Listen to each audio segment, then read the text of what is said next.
Perkenalkan,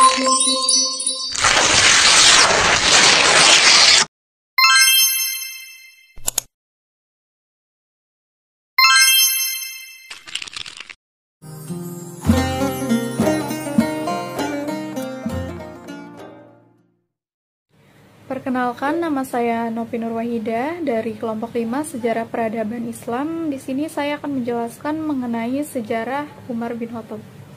Pada bab kelima ini dijelaskan tentang sejarah Umar bin Khattab, riwayat singkat dan pengangkatannya sebagai khalifah. Perluasan wilayah ke front utara di Ajnadin, Damaskus dekat Sungai Yarmuk dan Palestina, Yerusalem. Ke front barat mengepung benteng Babylon dan Mesir. Ke front timur menaklukkan kota Qadisiyah dan kota Madain, mengatur administrasi negara dengan membagi wilayah pemerintahan, membentuk jawatan kepolisian, jawatan militer, jawatan kehakiman, Baitul Mal, dan dewan yang mengurusinya.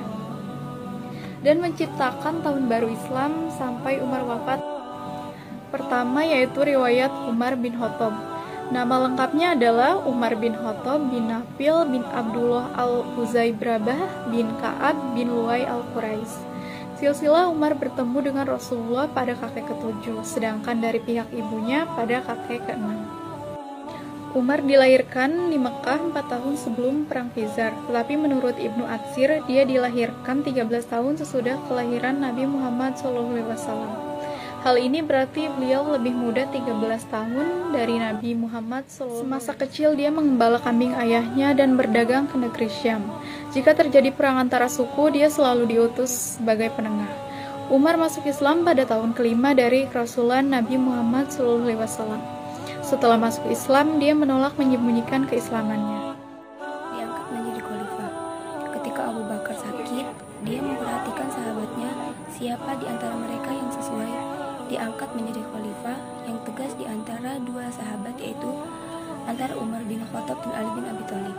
Tetapi pilihannya jatuh kepada Umar bin Khattab. Dengan demikian, penetapan Umar sebagai khalifah ditulis pada suatu piagam penghargaan Umar. Ini bermaksud untuk mencegah kemungkinan terjadinya perselisihan dan perpecahan di kalangan umat Islam. Kebijakan Abu Bakar dapat tercatat diterima masyarakat dan mereka secara beramai-ramai memboikot Umar sebagai khalifah. Materi selanjutnya adalah terbunuhnya Umar bin Khattab. Umar bin Khattab terbunuh oleh seorang budak Persia yang bernama Abu Lulu. Hal ini terjadi karena orang-orang Persia memiliki dendam kepada Umar karena telah menaklukkan dan menghancurkan negeri mereka. Umar bin Khattab meninggal dunia dalam usia 63 tahun setelah memerintah dalam kurun waktu selama 10 tahun.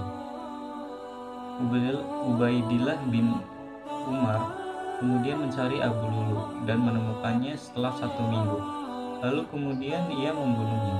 Pada saat Utsman terpilih sebagai khalifah peninggalan Umar bin Khattab, orang-orang menuntutnya agar mengkisus Ubaidillah bin Umar.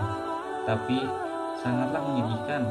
Baru kemarin ayahnya meninggal, sekarang dia pula yang akan dikisah.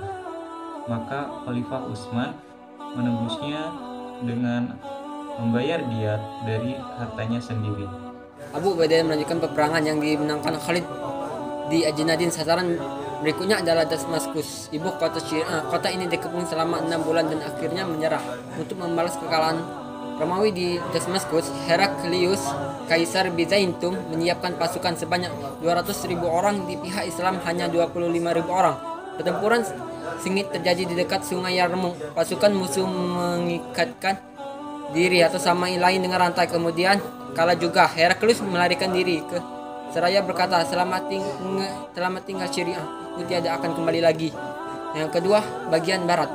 Untuk menjaga stabilitas keamanan di Palestina, maka Mesir yang terletak sebelah barat harus ditaklukkan. Khalifah Umar memerintahkan Ibn Umar sebanyak 4.000 orang pejuang berangkat ke Mesir dan sampai di kota paling timur, Al-Faraumah, pada bulan Januari 640 Masehi. Selanjutnya, Umar menunjukkan benteng Babylon yang amat terkenal itu untuk merebut bintang tersebut. Umar meminta bantuan prajurit kepada Khalifah Umar sehingga pasukan berjumlah 10.000 orang. Benteng itu dikepung selama 6 bulan, meskipun dipertahankan 25.000 orang prajurit.